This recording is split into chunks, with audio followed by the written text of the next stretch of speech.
Good afternoon, everyone. It's great to be with you at the Construction News Summit. My name is Tom Thackray. I lead the CBI's policy work on infrastructure and energy, and that also includes how business can play a role in combating climate change. And my presentation today is about technology transformation and productivity improvement in the construction sector. There's four main areas I'm going to cover. Firstly, looking at how the UK industry performs relative to other sectors in the UK and the construction industry in other countries. Secondly, looking at how the current political and economic situation means that the time is now right to accelerate the transformation that's needed. Thirdly, looking at how some of the changes that we've seen recently during the pandemic might lead to changes in demand patterns and how the construction industry might need to respond to that. And then finally, looking at what needs to change in terms of policy and in terms of company behaviour to make most of the opportunities that are presenting themselves. But before I get into some of that, I think it's just useful just to establish why the CBI has got an interest in the success of the construction sector. And some of this might be fairly self-evident. It's an important sector to our economy in its own right. It adds over £120 billion in gross value add each year, employs more than 3 million people across the entire country. It's really a ubiquitous sector. It can play a role in the levelling up agenda. And construction pays higher wages in each earning decile compared with the economy average too. So it's an important source of prosperity and life chances. But from a CBI perspective, which is obviously a cross-business organisation, it's really important to the wider economy. It plays that enabling role, which greases the wheels of the economy, enables businesses to succeed. So that for every £1 spent on construction activity, that creates an additional £2.92 of additional economic value. It's also often interesting to politicians because it has that counter-cyclical impact. So it can be a good stimulus when you're going through a downturn, and obviously has been the focus of politicians recently as a result of that. So I can say with absolute confidence that there's not one of the 190,000 businesses that the CBI represents that does not rely on construction to one degree or another. So that's why the CBI cares about it. It keeps the wheels of the economy moving, whether it's the delivery of infrastructure, housing, homes, hospitals, anything like that. So the CBI works hard along with other bodies representing the sector to ensure that we have a dynamic and successful construction industry. And sometimes the nature of our support is cross-cutting. So we've worked really hard with the government on things like the job retention scheme, the furlough scheme, providing access to business interruption loans, which impacts and benefits the construction sector as much as anyone else. But sometimes our work is more sector specific, campaigning, for example, for extended opening hours during the pandemic, the extension of planning permissions, the extension of Help to Buy scheme, for example. Those are areas where we've campaigned and had some success in recent times.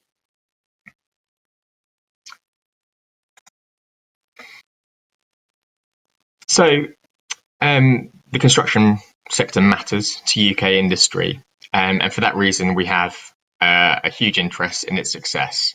One of the areas that it seems that the construction sector there needs to be an improvement in how it's performing is in the productivity of the sector and its ability to transform using technology. And just to exemplify some of these points, I'm just going to take us through how it compares with other sectors in productivity growth and with other economies. And it's clear, I think, from what we've learned during the pandemic that there are limitations with simply adding manpower if you want to create more output. Industry has needed to find ways to become more efficient and has actually in recent months done that to get more output from less input. So as is well documented and well understood, the UK has a long established productivity problem, worse than the United States, France, Germany, Australia, Japan. I could list several more countries, but it's been persistent as well. That's been the case for over 25 years. And what's more is that the construction sector has particularly low levels of productivity growth. You can see that the chart on the left shows that productivity growth between 1995 and 2017 has shown that the construction sector is among the slowest growing, behind manufacturing, logistics, and even agriculture. What's more, and what other data tells us, is that where the sector has invested in technology, that has contributed virtually zero growth in GVA compared with other sectors. Added to that, again, if you look at the chart on the right-hand side of the slide there, what that shows is that productivity per worker in the construction sector also seems to lag behind similar sectors in other parts of the world, such as the US, Canada, Australia, France, and Germany. So I'm not painting an incredibly positive picture at the moment. In a country where productivity growth isn't great, construction sector seems to be among the worst. Investment in technology, we know, can be a key driver of that growth in productivity, but where it has been spent in the construction sector, it doesn't seem to have had as much an impact as similar sectors, either in other countries or different sectors in the UK. And we are behind those competitor firms in other countries as well. So something needs to change.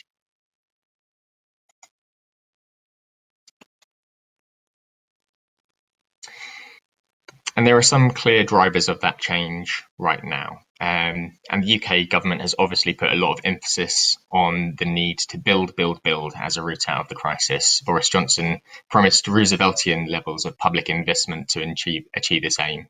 And while I'm not refuting that claim, I think the fiscal conditions to enable that public investment in the built environment look more and more challenging as we look at the state of the public finances coming out of the crisis.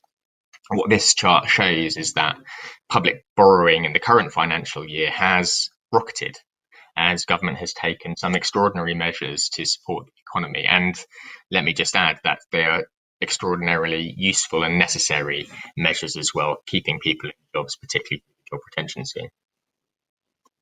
Public borrowing could be as high as £350 billion in 2020, 2021. And this means that on the public investment side of things, there's not likely to be huge amounts of fiscal space for further expansion. Indeed, there might be calls for some consolidation of that kind of investment. I'll refer to it later on in one of the slides that I've got, but in the private sector too, I think there's reason to believe that investment intentions are likely to be constrained for a while as well. But while there's going to be pressures both on the public client side and on the private client side, there's still going to be a requirement to upgrade the built environment if we're not going to enter into a longer period of stagnated growth. So the question may therefore be, how do we deliver those upgrades more efficiently to achieve those outcomes, but with less input?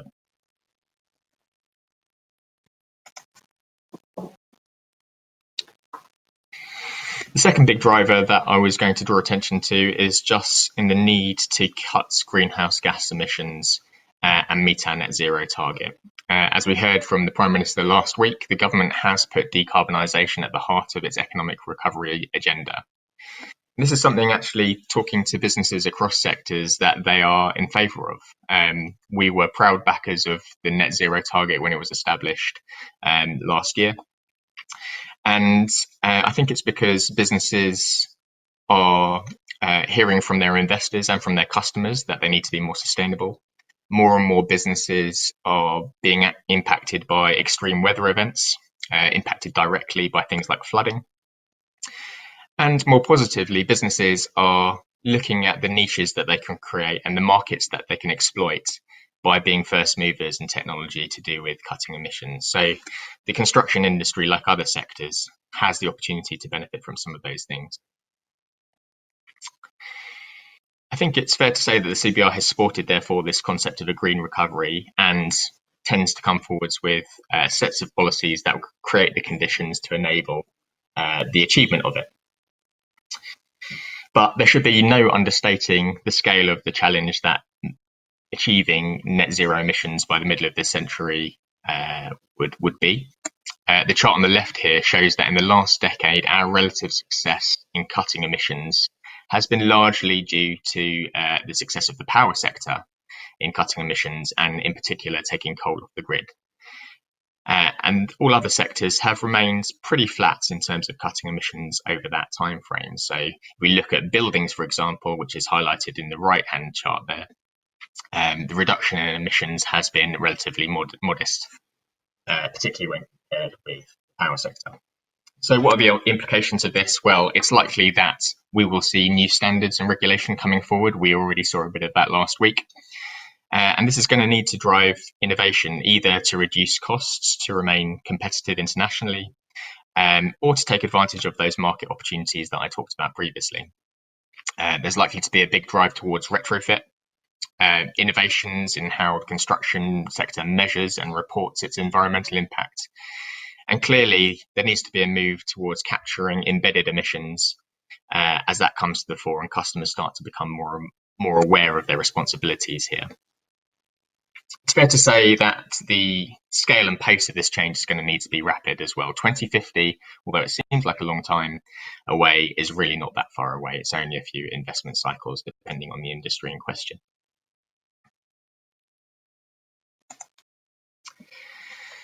So there are good reasons to think that the time is now for the uplift in productivity that we've been waiting for some time in construction and the adoption of technology. And it's also worth noting that the prize is significant too. Work that the CBI undertook with Oxford Economics earlier this year showed that a 2% boost to productivity per year could see an additional £30 billion of economic value created every single year. And that 2% boost wouldn't be out of line with other sectors of the economy, or indeed the construction sector in other parts of the world.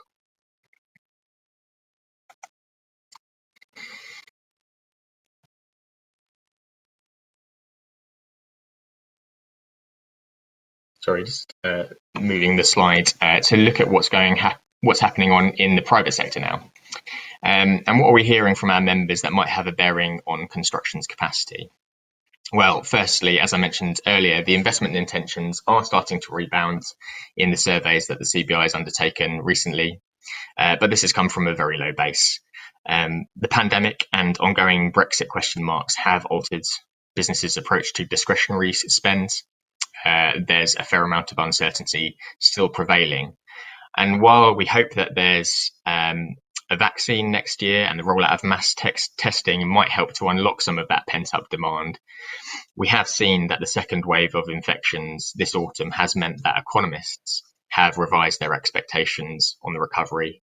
Now we're looking at a W-shaped recovery rather than a V-shape, and we're not expecting the economy to reach pre-pandemic size until 2022.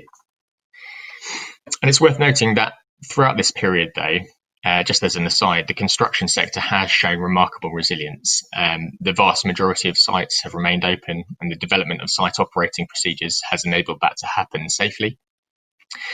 The sector has really stepped up in the construction of some key sites for dealing with the pandemic, notably the Nightingale hospitals.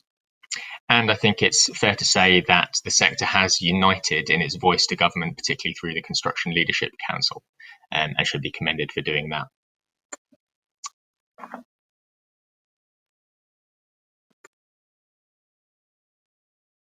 Oh, I seem to have lost my bars here, but I will make them appear now. And as well as the economic situation and how that's altered things and how that might impact on the construction sector, I think it's fair to say that business operations are likely to change remarkably beyond the pandemic even, and that might have an impact on the type of clients that the construction sector might find in the private sector.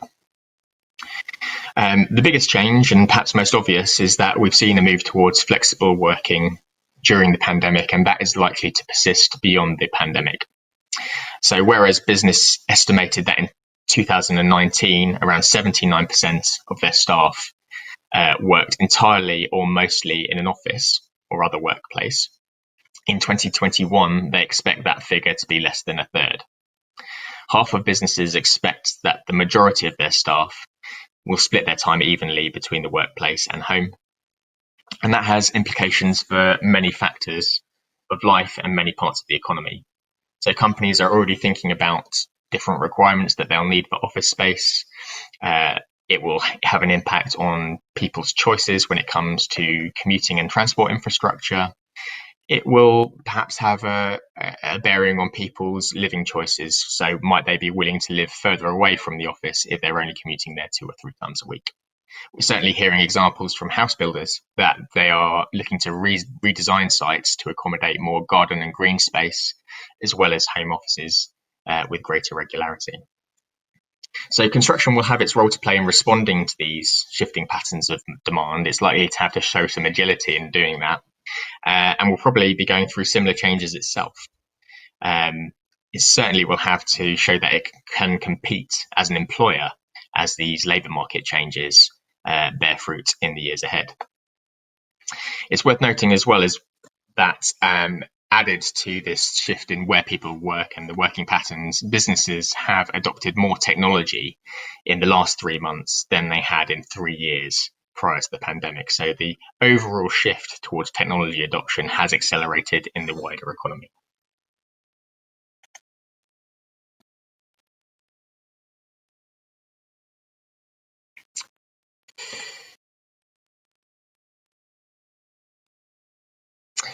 So I think I've tried to set out a case of why the construction sector needs to look at technology adoption, the potential prizes that could be there if they are able to do them, to make those changes, and how recent changes in the economy and in society might mean that the time is right. But how is this all going to be achieved? And I think certainly there are some dynamics in the sector that have counted against it in making greater strides in technology adoption and productivity. And quite simply, without financial sustainability, there can be little hope of the necessary investment to bring about technological change. Earlier this year and before the pandemic hit, we worked with our members in the industry to set out a blueprint for the changes that we wanted to see. And some of the most important points were, firstly, getting clients in the public and private sectors to focus on whole life outcomes rather than racing to the bottom on cost. Ultimately, this is going to be really important to improve the sector's record on timeliness and adherence to budgets, as well as making sure that relationships aren't strained throughout projects and programs. Secondly, our members wanted much more use of a two-stage bidding processes in projects, enabling contractors to get much more involved early on in the process and deploy technology-led solutions throughout.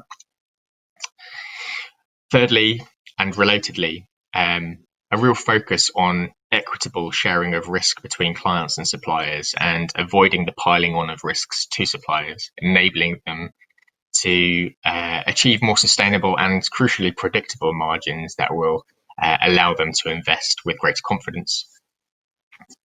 Fourthly, and particularly looking at the public sector, we've stressed the need for the implementation and enforcement of a new construction playbook, which promises to improve commercial behaviours and experiences in procurement. And there's a real opportunity to drive that throughout the public sector, including to local authorities. And then finally, support for the Construction Leadership Council and the Construction Innovation Hub on research and development, particularly to develop tools that will help to establish that whole life value and improve procurement processes. So a fair few areas to focus on to enable the sector to achieve financial sustainability, which will in turn see productivity improvements and investment in technology.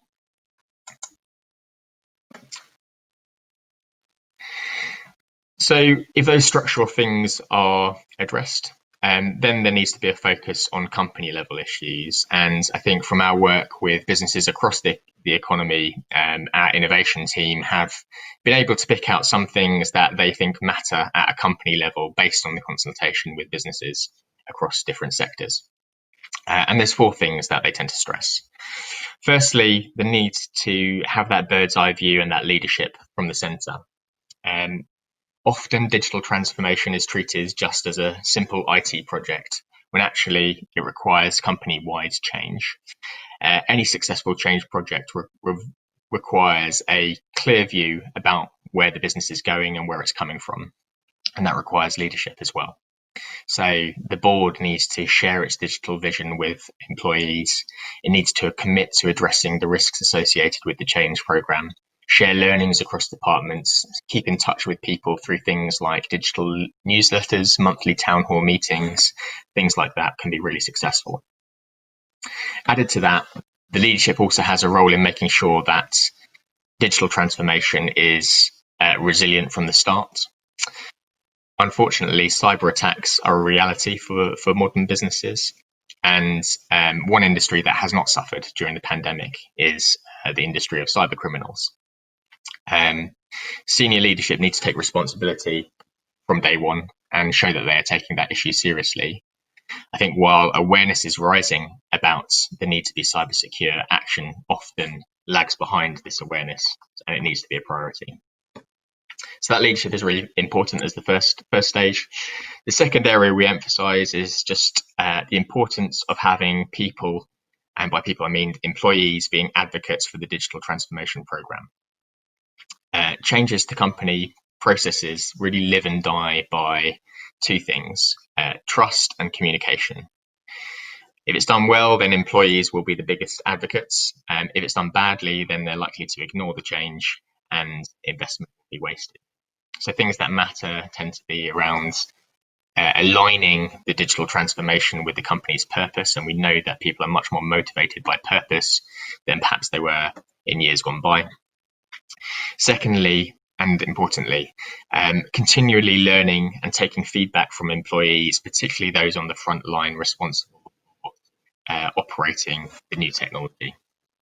So they need to be empowered and skilled to come up with and implement solutions themselves rather than channeling those changes back to a central project team. So getting the best out of your people is a second important area.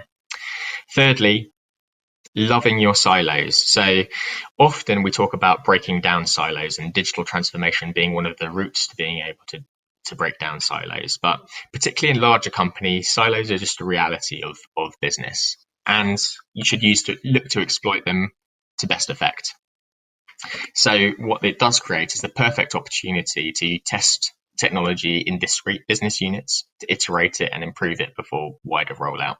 And companies that do that often have more successful digital transformation programs. And then finally, it's really important to build in automatic upgrades to digital technology to keep on top of innovations as they materialize. So this should be done by keeping that vision in mind that I spoke about earlier, by using KPIs and tracking performance against them, something that the construction sector does remarkably well, and scheduling in regular reviews to compare performance against the initial plan.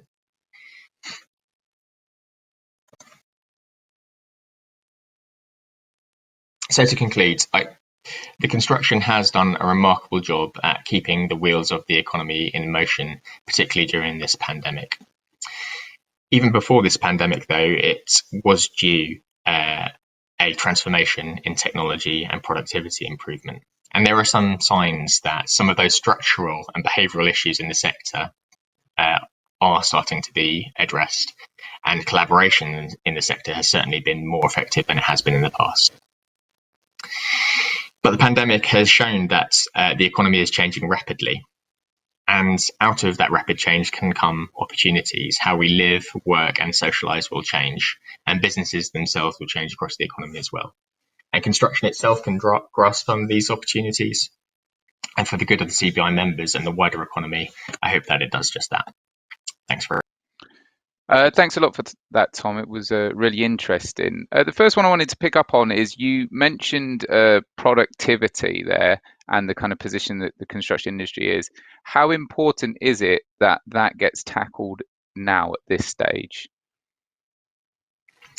I think it's really, really important that the industry and the wider economy looks at the productivity shortfalls, across different sectors. Construction is not the only one, but there is this consensus, I think, among most CBI members that there's an opportunity to build back better. I think it's become an overused phrase in recent months, even in the American presidential election, but there's an idea that we want to build back better. And I think actually productivity is a major part of that, because without productivity, without creating more value, without necessarily putting more man hours into creating that value, you can't improve living standards, you can't improve prosperity. So it's really crucial that the construction sector looks to improve its performance on productivity, but also other sectors do as well. And I think there's seems to be a sort of a productivity gap there that some sectors have been able to make further strides, faster strides than the construction sector has. It looks as though the construction sector in other parts of the world has become more productive. So that shows that it is possible. So we need to focus on those things holding us back. I mean, so the pandemic has made productivity worse. How does construction get over like that first barrier and then start to improve it? Because we're further behind, right, than where we were previously. Yeah, I think the pandemic has got some extraordinary challenges, and I think obviously the need to social distance on the sites has constrained productivity naturally, but also I think it's really shown some creative thinking amongst businesses in the sector, and from those early days in lockdown, business through trying different things and iterating different procedures have managed to improve their productivity even in this really short space of time. So rather than sort of showing, thinking about the pandemic as a sort of something that set us back, actually it's shown what can be done with focus on productivity and focus on enabling employees to work in different ways to produce more output. But obviously, the biggest threat to further productivity improvements might be financial sustainability and the ability to invest. So if you're looking for those leaps in productivity, sometimes it will take innovation and technology to enable those faster leaps. And without the financial sustainability to invest in those systems, then perhaps those bigger leaps in productivity will seem further away. I was wondering, it kind of we're at an interesting point at the moment where we're kind of still the pandemic and all the rest of it is still playing out. You mentioned when a vaccine comes and things maybe normalize a little bit. What is the kind of risk that, and you mentioned the W recovery and all of that, that there isn't a sudden kind of reversion to old methods, and oftentimes, particularly in construction, when the financial climate is a little bit uncertain, people, investors, they tend to revert to older models, which dump risk, lower down the supply chain, and ends up with practices that the industry is always desperate to move on for. I suppose, are you anticipating that will happen, and how do you stop that happening? I I hope that does not happen. I think I could go on the anecdotal evidence that we've had from members across the economy, and there does seem to be a determination for change and for making the most of the crisis, and that being an inflection point to actually stimulate some change in behaviours. I think one of the things that might obviously we're going to going into a period of higher unemployment than previously as well. So actually, almost perversely, that might count against some of those productivity improvements that we were looking to achieve, because if labour was scarce, then there had to be investment in technology to improve output. If labour is more available, then there could be a tendency to revert to sort of putting more manpower to produce more output. So that's one of the things that obviously we need to look at. I think one of the elements that is going to drive further productivity improvements, though, is just having really strong competition in the sector and enabling businesses to compete with one another, and that will drive improvements, obviously. And I think some of those factors that I mentioned in the presentation around both in the public and private sector, it doesn't look like clients are going to have huge amounts of spare cash to invest in the early years after the pandemic. So there's going to be that drive for efficiency and that drive for improvement, which will hopefully move the sector on. How do you ensure that it's a drive for efficiency rather than a race to the bottom, which again is one of the things that has happened within construction in the past? Yeah, that's a real risk, and I think you know your point about reverting to type. We just need to make sure that's not happening. And I think, as I said, I think there are some good moves which give me some more confidence that we can fight against that reversion to type. So both in what the government is leading on the part of public sector clients, but also how the industry has organised itself. So, for example, on the public sector side, the move towards establishing the construction playbook for commercial behaviours, I think, really embodies some of the things that we were looking to achieve in terms of looking at whole life value rather than racing to the bottom on costs, different procurement processes which are favoured by the industry and enables them to show their expertise early on in the process and really have a bearing on that. So that's, I think that's worked well in the outsourcing sector, in the outsourcing playbook. We'll see when the construction playbook is launched and whether that can sort of bear the same results. I think it's particularly important that that doesn't just apply to central government organisations, but can also be embedded through local authorities, local health trusts, those kind of organisations as well, to make sure that it's properly embedded throughout the public sector. And also, I think the other thing is just that the private sector collaboration that we've seen through the Construction Leadership Council. I think we've seen the industry speaking with one voice more than ever before. And I think that helps in making sure that some of the behaviours that contributed that to that race to the bottom on the industry side are also impacted. You mentioned with technology, it's not necessarily a case of you just add technology and things improve. I was wondering if with construction, do you think it's the culture within the sector, or do you think it's the structure that exists that needs to shift to move to make that technology be effective? What do you mean by the structure of the sector? I suppose What the are you looking business at? relationships that exist, big complex supply chain, very low margins, the kind of typical relationships that you have. Yeah, I think I would, if you're talking about the balance of that, I tend to think it's more the structural issues that have a bearing rather than necessarily the culture of organisations within the construction sector. There are, great examples of digital transformation going on in individual businesses. Great examples that um, have borne fruit in terms of more productive and efficient construction in recent years. But I think the issue is that they are not embedded through all companies, and they tend to be sort of one-off projects rather than the norm. So there needs to be that systemic change. Brilliant. Thank you very much, Tom. Thank you.